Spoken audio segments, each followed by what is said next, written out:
Renungan Pagi, Christ Triumphant atau Kristus yang Menang oleh Ellen G. White, 29 Desember 2025. Mari kita berdoa. Bapa kami yang di sorga, Allah pencipta langit dan bumi, laut dan segala isinya, Allah yang maha besar, maha kuasa, sumber segalanya, yang kami sembah selalu melalui anak-Mu yang tunggal, Yesus Kristus. Terpujilah Yesus, anak Allah yang maha tinggi, yang adalah pencipta dan penebus kami. Pada pagi hari ini kami bersyukur boleh bangun dan berbakti dan sebagaimana membaca dan mendengarkan nasihat firman-Mu, kiranya ini menjadi pembaharuan bagi kami semua, agar tinggal dalam Yesus dan Yesus tinggal dalam kami, sehingga karakter kami diubahkan menjadi serupa dengan Dia. Beserta kami sepanjang perbaktian ini kehendak-Mu yang jadi, ampun kami akan dosa dan salah, karena kami berdoa hanya dalam nama anak Allah yang tunggal, Yesus Kristus, yang adalah Tuhan dan Juru Selamat kami. Amin. Renungan hari ini akan dibacakan oleh Saudara Hendra Tangka. Kepada Saudara Hendra, kami persilahkan. Selamat pagi saya ucapkan kepada kita semua dimanapun kita berada. Pagi ini kita akan ikuti bacaan renungan pagi 29 Desember 2025 dengan judul Kita Berada di Perbatasan Tanah Perjanjian. Ayat tema kita pada pagi ini diambil dari Bilangan 13 ayatnya yang ke-32.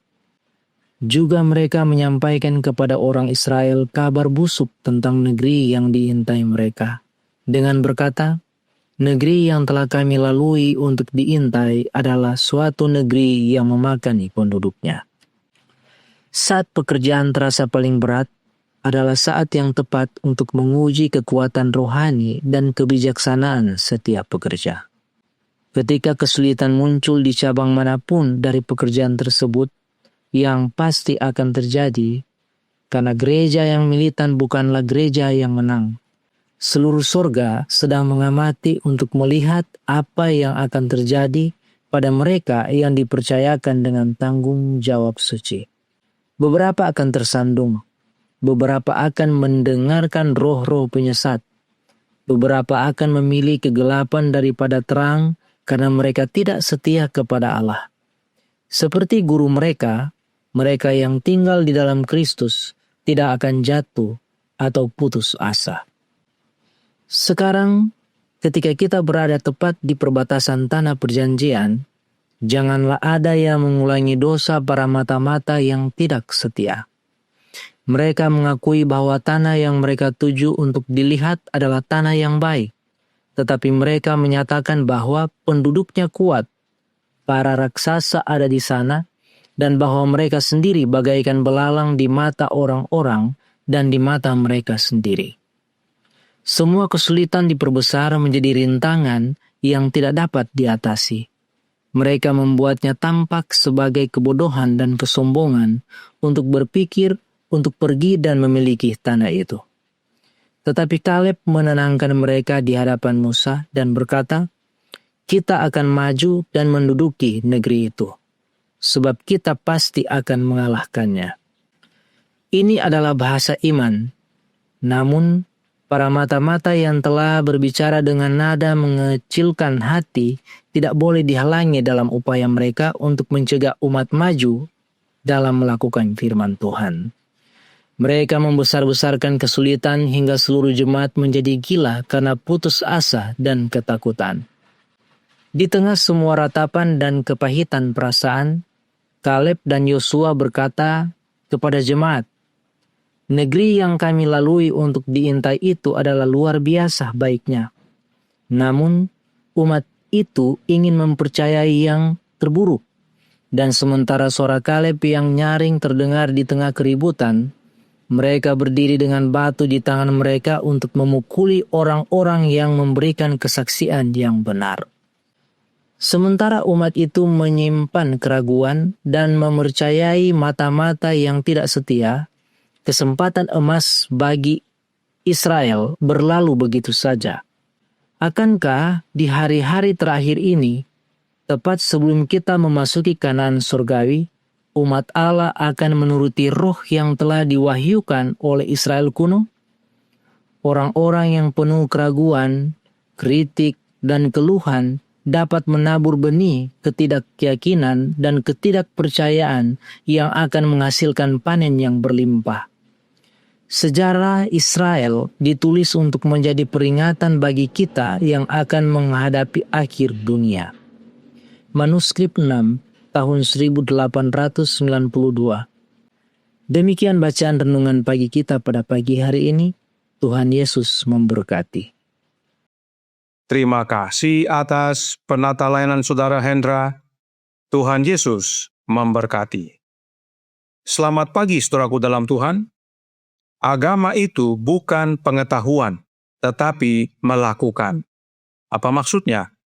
Thoughts from the Mount of Blessing, halaman 149, paragraf 1, berkata, ketika bangsa Israel berkemah di perbatasan tanah perjanjian, tidak cukup bagi mereka untuk hanya mengetahui Kanaan atau menyanyikan lagu-lagu Kanaan. Hal itu saja tidak akan membuat mereka memiliki kebun anggur dan kebun zaitun di tanah yang subur itu. Mereka hanya dapat benar-benar memilikinya melalui menduduki dengan memenuhi syarat-syaratnya, dengan menjalankan iman yang hidup kepada Allah, dengan menerima janji-janjinya, sambil menuruti perintahnya. Pengetahuan saja tidak cukup, tetapi harus menurut untuk melakukan, yaitu melakukan perintah Allah. Demikianlah yang 10 mata-mata. Mereka berkata, memang negeri itu berlimpah-limpah susu dan madunya, dan inilah hasilnya. Mereka tahu kebaikan daripada negeri itu. Tetapi mereka tidak mau maju untuk menduduki, karena bangsa yang diam di negeri itu kuat-kuat, dan kota-kotanya berkubu dan sangat besar. Apakah aplikasi rohani dari pengalaman ini? Masih dalam buku yang sama dan bab yang sama dijelaskan yang berikut ini. Thoughts from the Mount of Blessing, halaman 148, paragraf 2. Kristus, firman, wahyu Allah, manifestasi karakternya, hukumnya, kasihnya, hidupnya, adalah satu-satunya fondasi yang dapat kita gunakan untuk membangun karakter yang akan bertahan lama. Artinya, penting sekali memiliki karakter Kristus untuk kehidupan kekal. Kemudian, masih dalam buku yang sama dalam halaman 149 paragraf 1 dikatakan, kita membangun di atas Kristus dengan menaati firman-Nya. Bukan orang yang hanya menikmati kebenaranlah yang benar, tetapi orang yang melakukan kebenaran. Kekudusan bukanlah pengangkatan. Itu adalah hasil dari penyerahan segala sesuatu kepada Allah. Itu adalah melakukan kehendak Bapa Sorgawi kita. Inilah sebabnya agama itu bukan pengetahuan, tetapi melakukan, yaitu melakukan perintah Allah, kehendak Allah. Inilah dasar untuk kita membangun karakter ilahi.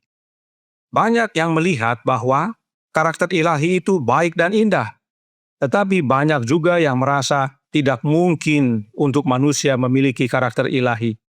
Inilah sebabnya Roh Nubuat menggunakan pengalaman 10 mata-mata itu sebagai ilustrasi untuk pembangunan karakter ilahi. Mereka tahu baik dan indah, tapi mereka merasa tidak mungkin untuk memilikinya. Thoughts from the Mount of Blessing, halaman 149 paragraf 2, melanjutkan. Kristus menempatkan keselamatan manusia bukan hanya pada pengakuan iman semata, tetapi pada iman yang dinyatakan dalam perbuatan-perbuatan kebenaran. Yang diharapkan dari pengikut Kristus adalah perbuatan, bukan hanya perkataan. Karakter dibangun melalui tindakan. Semua orang yang dipimpin Roh Allah adalah anak Allah. Roma 8 ayat 14. Bukan mereka yang hatinya tersentuh oleh Roh, bukan mereka yang sesekali tunduk pada kuasanya, tetapi mereka yang dipimpin oleh Roh adalah anak-anak Allah. Artinya, dalam melakukan perintah Bapa, kehendak Bapa, bukanlah dengan kuat kuasa diri kita, tetapi oleh karena kita dipimpin oleh Roh Allah.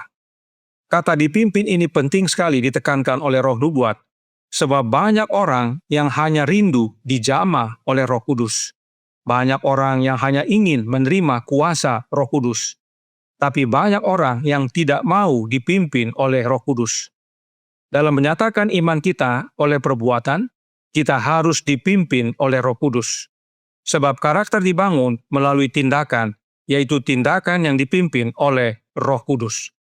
Dan hanya mereka yang dipimpin oleh Roh Kudus yang disebut anak-anak Allah. Inilah yang membedakan 10 mata-mata dengan Kaleb dan Yosua. Bagaimana dengan kita?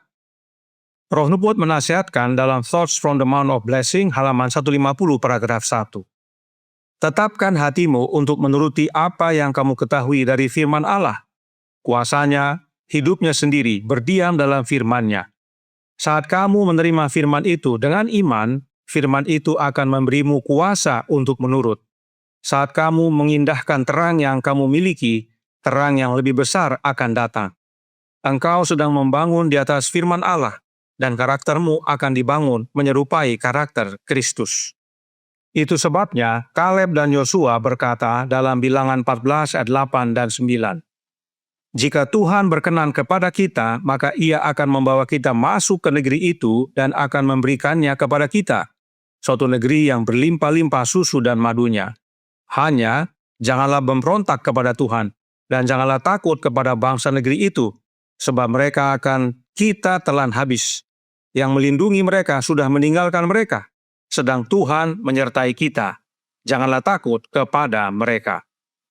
Kaleb dan Yosua percaya bahwa bersama Tuhan mereka dapat kalahkan Kanaan. Demikian juga kita, dipimpin oleh Roh Kudus, yang adalah rohnya Bapa, yang kita terima melalui Kristus, dan disebut Roh Kristus, kita dapat menerima pertumbuhan kesempurnaan karakter Kristus. Banyak yang merasa tidak mungkin dan sulit untuk memiliki karakter Kristus. Tetapi bila kita percaya dan mau dipimpin oleh Roh Kristus, maka kesempurnaan karakter dapat menjadi bagian kita.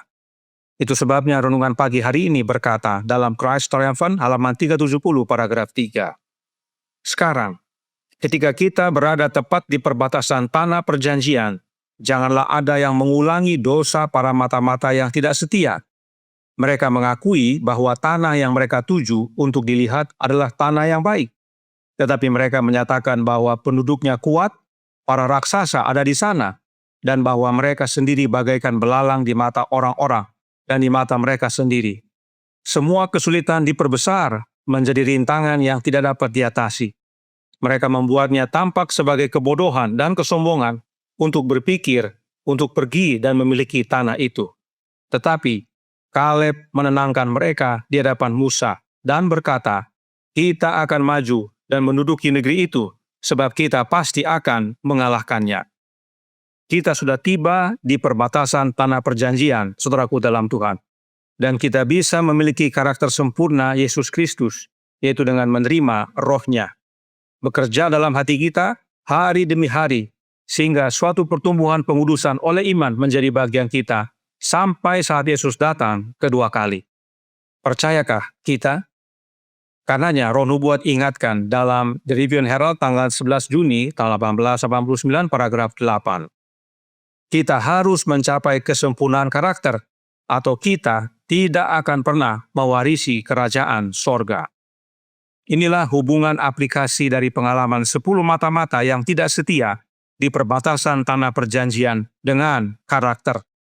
Karenanya, terimalah Roh Kudus yang adalah Roh Kristus untuk ubahkan karakter kita hari demi hari, hingga pada akhirnya kita layak untuk mewarisi kerajaan sorga, karena kita sudah berada di perbatasan tanah perjanjian. Tuhan memberkati, saya bawa dalam nama Yesus. Amin. Mari kita berdoa. Bapa kami yang di sorga, Allah pencipta langit dan bumi, laut dan segala isinya, Allah yang maha besar, maha kuasa, sumber segalanya, yang kami sembah selalu melalui anak-Mu yang tunggal, Yesus Kristus. Terima kasih atas kebenaran vital yang Engkau sampaikan pada pagi hari ini, bahwa agama itu bukan pengetahuan, tetapi melakukan, yaitu melakukan kehendak-Mu, perintah-Mu, ya Bapa. Dan untuk itu penting bagi kami untuk menerima dan dipimpin oleh Roh-Mu yang kudus yang Engkau karuniakan melalui anak-Mu, yang disebut Roh Kristus. Karenanya tolong kami ya Bapa, karuniakanlah Roh Kudus yang adalah Roh Kristus, sehingga hidup kami hari demi hari bertumbuh semakin hari semakin serupa dengan karakter-Mu. Dan itulah yang melayakkan kami untuk memasuki negeri perjanjian. Sebab saat ini kami sudah tiba di batas negeri perjanjian. Beserta kami sepanjang hari ini kehendak-Mu yang jadi, ampun kami akan dosa dan salah, karena kami berdoa hanya dalam nama Anak Allah yang tunggal, Yesus Kristus, yang adalah Tuhan dan Juru Selamat kami. Amin.